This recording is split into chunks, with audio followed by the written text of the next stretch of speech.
ሰላም ሰላም አድማጮቻችን እንዴት ናችሁ? ዛሬ በስፋት የምንመለከተው ጉዳይ ወደ ሊቨርፑል ቤት ይወስደንና ጀረሚ ፍሪምፖንግ ወደ ሊቨርፑል ይመጣ ይሆን እንደሚለው ሐሳብ ላይ በስፋት እንጨዋወታለን። እየተሰሙ ያሉትን መረጃዎች እንፈትሻለን። እንደተባለው ወደ ሊቨርፑል የሚመጣስ ቢሆን ለሊቨርፑል ምን ያስገኛል የሚለውንም እንመለከታለን።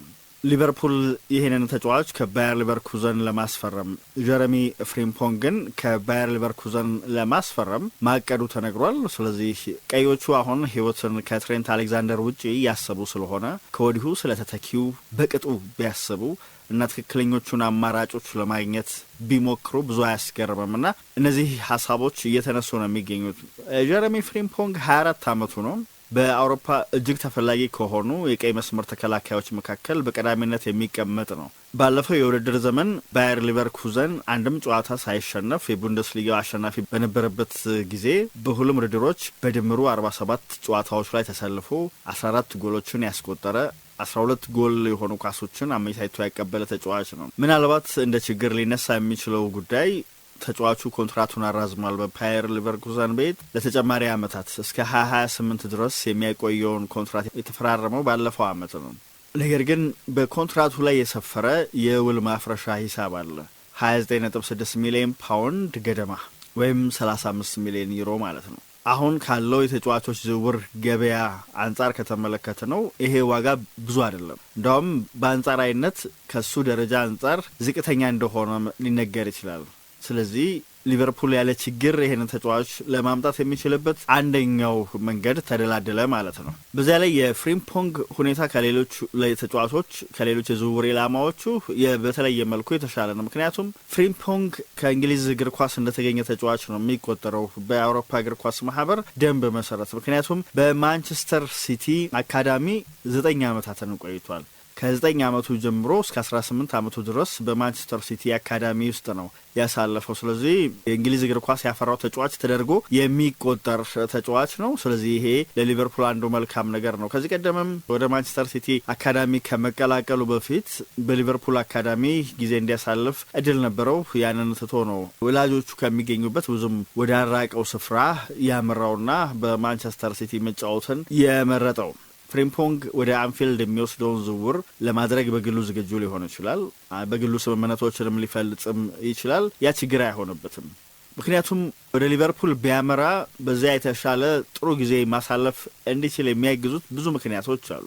ከሪያን ግራቨንበርክ ጋር እንደዚሁም ከቨርጂል ቫን ዳይክና ኮዲ ጋክፖ ጋር ጥሩ ግንኙነት አለው። በብሔራዊ ቡድን እግር ኳስ አብረው የሚያሳልፉት ተጫዋቾች ስለሆኑ ተጫዋቹም ሆነ ሊቨርኩዘን ቶሎ ለጉዳዩ ልባት ማበጀት ይፈልጋሉ። እንደዚህ አይነት የዝውውር ጥያቄዎች እየተጓተቱ በሄዱ ቁጥር የሚያሳርፉት አሉታዊ ተጽዕኖ በጣም ከፍ ያለ ነው። ስለሆነም ለሁለቱም ወገኖች ቶሎ ልባት እንዲያገኝ ይፈልጋሉ።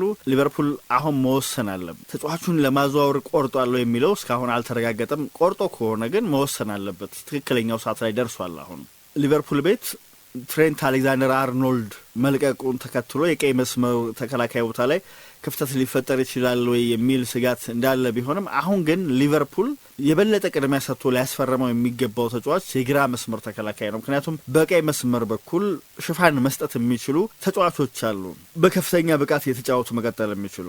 ነገር ግን በግራ መስመር አሁን አርነ ስሎት ያሏቸው አማራጮች አንዲ ሮበርትሰንና ኮስታስ ሲሚካስ ብቻ ናቸው። እነዚህ ተጫዋቾች ደግሞ በቀድሞ ብቃታቸው ላይ እንደማይገኙ ይታወቃል። ስለዚህ አዲስ ፈራሚ ማምጣት የሚፈልጉበት ሰዓት ላይ ደርሰዋል። አዲስ ተጫዋች ለማምጣት ሊቨርፑል ጥያቄ ፍላጎት ማሳየቱ ተነግሯል። እንደነ ሚሎስ ኬርኬዝ አይነት ተጫዋቾች ከቦርንመዝ ሊመጡ ይችላሉ የሚሉ አስተያየቶች እየተደመጡ ነው የሚገኘው። ያ የሚሆን ከሆነ ምናልባት ሲሚካስ ከክለቡ ለሊያይ የሚችልበት እድል ይኖራል። በቀይ መስመር ተከላካይ ስፍራ ላይ ኮኖር ብራድሊ በቀጣይ ውድድር ዘመን የመጀመሪያ ተሰላፊ ሆኖ የመጀመር እድል ይኖረዋል ተብሎ ነው የሚታመነው። እንደነ ጆ ጎሜዝና ጃረል ኳንሳን አይነት ተጫዋቾች ምንም እንኳን በዚያ ቦታ ላይ መጫወት እንደሚችሉ ቢታመንም የመጀመሪያ ምርጫቸው ግን እዚያ ቦታ ላይ መጫወት አይደለም።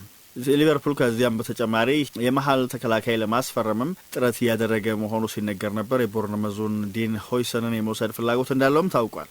አሁን ግን ስለ ፍሪምፖንግ ነው በደንብ መነጋገር ያለብን። የሱ ዝውውር ለምን ትርጉም ሊሰጥ ቻለ የሚለውን እንጨዋወታለን። ሆላንዳዊው ሊቨርፑል የሚፈልገው አይነት ተጫዋች ነው። ሊቨርፑል የሚያስቀምጣቸውን አብዛኞቹን መለኪያዎች የሚያሟላ አይነት ተጫዋች ነው።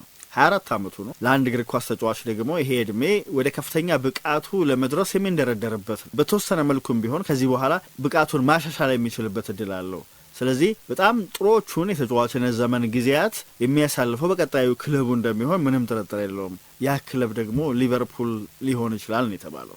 በዚያ ላይ 24 ዓመቱ ቢሆንም አስፈላጊውን ልምድም አዳብሯል። የዋንጫ አሸናፊ ቡድን አካል ነበር። እንደዚሁም በቻምፒየንስ ሊግ እግር ኳስም ተሳትፎ አድርጓል። ስለዚህ እንደ ሊቨርፑል አይነት በከፍተኛ መድረክ በተለያዩ ውድድሮች እየተፎካከረ መዝለቅ የሚፈልግ ቡድን እነዚህን ነገሮች ይፈልጋቸዋል። የዋንጫ አሸናፊነት ልምድና የቻምፒየንስ ሊግ እግር ኳስን ያጣጣመ ተጫዋች ማግኘት። ለዝውውሩ ሊወጣ የሚችሉ ገንዘብ በንጽጽር ዝቅተኛ መሆኑም ለሊቨርፑል ሌላኛው ስሜት የሚሰጥ ነገር ነው። ገበያው ላይ በሱ ደረጃ የሚገኝ ተጫዋች በዚህ ዋጋ ማግኘት ያስቸግራል። በእርግጥ ከዚህ ቀደምም ሊቨርፑል ላቅ ያለ ብቃት ያለውን ተጫዋች የውል ማፍረሻ ብቻ በመክፈል የወሰደበትን አጋጣሚ እናስታውሳለን። በተለይ ከብራይተን ኤንድ ሆቭ አልቢዮን በ35 ሚሊዮን ፓውንድ ብቻ አሌክሲስ ማካሊስተርን ማዘዋወሩ ይታወቃልና እንደዚህ አይነት ዝውውር ብልሃቶችንም ታድሏል ሊቨርፑል። ምናልባት በፍሪምፖንግም ጉዳይ ይሄንን ሊደግመው ይችላል። ስብዕናውም ቢሆን ላቅ ያለ ተጫዋች ነው። በመልበሻ ክፍል ውስጥ በሊቨርኩዘን መልበሻ ክፍል ውስጥ ተወዳጅ ከሆኑ ተጫዋቾች መካከል አንደኛው ነው። ስለዚህ በሊቨርፑል ቤት ውስጥም በቀላሉ ተዋህዶ የቡድን ጓደኞቹን ክብር የማግኘት እድሉ የሰፋ ነው። በዚያ ላይ በሊቨርፑል ቤት የሚያውቃቸው ተጫዋቾች እንደ ቫን ዳይክ፣ ጋግፖ፣ ግራቨንበርክን የመሳሰሉ ተጫዋቾች መኖራቸውም ያግዘዋል። እንዲያውም በቅርቡ የወጣ አንድ የቪዲዮ ምስል ፍሪምፖንግ የብሔራዊ ቡድን ጓደኛው ግራቨንበርክ ላይ በስካሰር ቅላጼ ሲያሾፍበትና ሰላምታ ሲሰጠው የሚያሳይ ቪዲዮዎች ወጥተዋልና እርስ በርስ ምን ያህል እንደሚቀራረቡ በመካከላቸው ጤናማ ግንኙነት እንዳለ ማሳያ ነውና አዲስ ከባቢ አይሆንበትም ለማለት ነው ወደ ሊቨርፑል ቢመጣ። በዚያ ላይ ወደ 10 ዓመት ገደማ በታዳጊነቱ በእንግሊዝ ያሳለፈ ተጫዋች መሆኑ ለእንግሊዝ እግር ኳስ እንግዳ እንዳይሆን ያደርገዋል። በማንቸስተር ሲቲ ቤት ቆይቷልና ለሊቨርፑልም በጣም ጥሩ አማራጭ ይሆንለታል። ምክንያቱም ሊቨርፑል ልክ እንዳፈራው ተጫዋች አድርጎ ስለሆነ የሚያስመዘግበው የሆም ግሮን ፕሌየር ስለሆነ በእንግሊዝ እግር ኳስ ያደገ ስለሆነ አሌክዛንደር አርኖልድ ሲወጣ የሚተካው ተጫዋች እንደዛ አይነት መሆኑ ብዙ ይጠቅመዋል። ምክንያቱም ኮታውን በትክክል ለመሙላት ስለሚያስችል በእንግሊዝ እግር ኳስ ውስጥ ያደገ ሆም ግሮን የሚለውን ለመሙላት ስለሚያግዝ በእንግሊዝ ወይም በዌልስ 21 ዓመት ሳይሞላው በፊት 3 ዓመት የተጫወተ ተጫዋች ከሆነ ያ ተጫዋች ሆም ግሮን ተብሎ ሊጠቀስ ይችላል። 25 ተጫዋቾችን በሚይዘው የፕሪሚየር ሊግ ስኳድ ውስጥ ደግሞ 8 ሆም ግሮን ፕሌየር ተጫዋቾችን ማካተት የግድ ነው። ስለዚህ እሱ ሲመጣ ይሄንን ኮታ በቀላሉ ደረጃው ላይ ባለ ተጫዋች መሙላት የሚችሉበት እድል ይፈጥርላቸዋል። ባለፈው ውድድር ዘመን ሊቨርፑል ያስመዘገበው 7 ሆም ግሮን ተጫዋቾች ነበሩ። ኪቪ ኬላ፣ እንደዚሁም ቪቴስላቭ ዣሮስ፣ ጎሜዝ፣ አሌክዛንደር አርኖልድ፣ ከርቲስ ጆንስ፣ ታይለር ሞርቶን እና ቶም ሂልን ነበር ያስመዘገበው።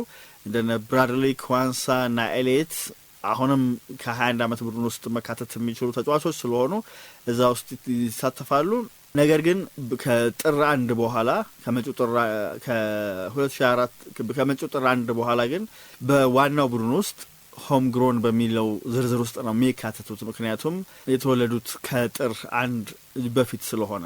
ፍሪምፖንግ እንዴት ያለ ተጫዋች ነው የሚለው እድገቱ ምን ይመስላል ቢለው መመልከት አስፈላጊ ነው። በጥር 2021 ነው ከሴልቲክ ሊቨርኩዘንን የተቀላቀለው።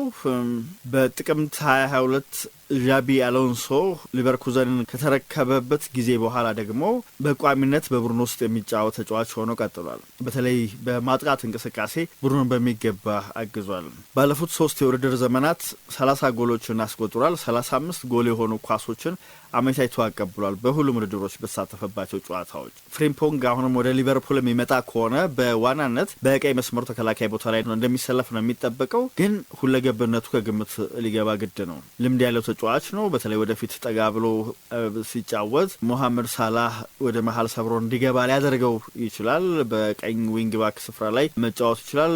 በቀኝ መስመር ተጫዋች ቦታ ላይ መሰለፍ ይችላል። እንደዚሁም በአጥቂ አማካይ ቦታ ላይ ጭምር ተሰልፎ ሊጫወት የሚችል ተጫዋች ነው። ተሰጥኦ ላቅ ያለ ነው። ሊቨርፑል ባለፈው ክረምት ፌዴሪኮ ኬሳን ያስፈረመው የመሐመድ ሳላ ተጠባባቂ እንዲሆኑ ታስቦ እንደሆነ ይታወቃል። እንደመታደል ሆኖ ሳላ ጉዳት አላስተናገደም ብዙ በዚህ የውድድር ዘመን። ስለዚህ እሱን መተካት ፈተና አልነበረም በሊቨርፑል ቤት ውስጥ። ፌዴሪኮ ኬሳ ድል አግኝቶ በተጫወተባቸው ጨዋታዎችም የላቀ ብቃት ለማሳየት ተቸግሮ ነበር። አሁን ግን ምናልባትም የፍሪምፖንግ መምጣት ሳላ በማይኖርባቸው ጨዋታዎች ሳይቀር እነዚያ ቦታዎች ላይ የተገኘ መጫወት የሚያስችል እድል የሚፈጥር ነው። በተወሰነ መልኩ የሊቨርኩዘንና የሊቨርፑል አጨዋወት ስለሚለያይ የፍሪምፖንግ ሜዳ ላይ የሚሰጠው ሚናም እንደዛው ሊለያይ ይችላል። የበለጠ በማጥቃት ላይ የሚሳተፍ ተጫዋች እንደሆነ ይታወቃል። ፍጥነትና ቁርጠኝነትን የታከለ አጨዋወት ተግባራዊ የሚያደርግ ተጫዋች ነው። ለተጋጣሚ ቡድን ተከላካዮች ለመቋቋም የሚያስቸግር አይነት ተጫዋች ነው። በተለይ በአንድ ለአንድ ግንኙነት ግን እሱ አትሌት ብቻ አይደለም፣ ይሄ ሯጭነቱ ብቻ አይደለም የሚጠቀስለት። በሊቨርኩዘን ባሳለፋቸው ጊዜያቶች ያሻሻላቸው ሌሎች ጉዳዮችም አሉ። በተለይ ጊዜ አጠባበቁ፣ በትክክለኛው ጊዜ ትክክለኛው ቦታ ላይ የመገኘት ልማድም እንደዚሁ አዳብሮ ተመልክተናል። እንደ አሌክዛንደር አርኖልድ አይነት ፕሌይሜከር ላይሆን ይችላል፣ ነገር ግን በትክክለኛው ሰዓት ትክክለኞቹን እድሎችን መፍጠር ይችላል። ክሮሶችን ያደርጋል፣ ፓሶችን ያደርጋል። በአደገኛ ቦታዎች ተገኝቶ የቡድን ጓደኞች የተሻለ ጎል ማስቆጠር እድል እንዲፈጠርላቸው ማድረግ የሚችልም ተጫዋች ነው። የሚሰጣቸው የመጨረሻ ኳሶችም የበለጠ ጥራታቸው ላቅ ያለ እንዲሆን ማድረግም ችሏል። ከጊዜ ወደ ጊዜ ባሳደረገው መሻሻል በሊቨርፑል ቡድን ውስጥ ከሚገኙ ጥንካሬዎች ልናነሳቸው ከምንችላቸው ጥንካሬዎች መካከል ፍጥነት ቀዳሚው እንዳልሆነ ይታወቃል። ብዙዎቹ የላቀ የቴክኒክ ክህሎት አላቸው፣ ግን በጣም ፈጣን የሚባል ቡድን አይደለም ሊቨርፑል። ያንን መስጠት ይችላል አሁን የፍሪምፖንግ መምጣት። የመከላከል ብቃቱም በጣም የላቀ ተጫዋች ነው። በተለይ ሊቨርኩዘን የአሎንሶ ሲስተም 3 የመሀል ተከላካዮችን የሚጠቀም እንደሆነ ይታወቃል። ይሄ በዚህ ወቅት በሁለቱ ኮሪደሮች በግራና በቀኝ የሚፈጠሩ ክፍተቶች አሉና በሱ በኩል እሱ በሚሰለፍበት ኮሪደር በኩል ያለውን ክፍተት ለመድፈን ወደ ኋላ እንዴት እንደሚመለስ ከዊንግ ባክ ሆኖ ስለሆነ የሚጫወተው በተደጋጋሚ ታይቷል። ቲዎችን የሚወርድ ተጫዋች መሆኑም እንደዚሁ በመከላከሉ ረገድ ቡድኑ ጠንካራ እንዲሆን ያግዛል። ስለዚህ የፍሪምፖንግ መምጣት ለሊቨርፑል ተጨማሪ ጥንካሬ እንደሚያስገኝለት ምንም ጥያቄ የለውም።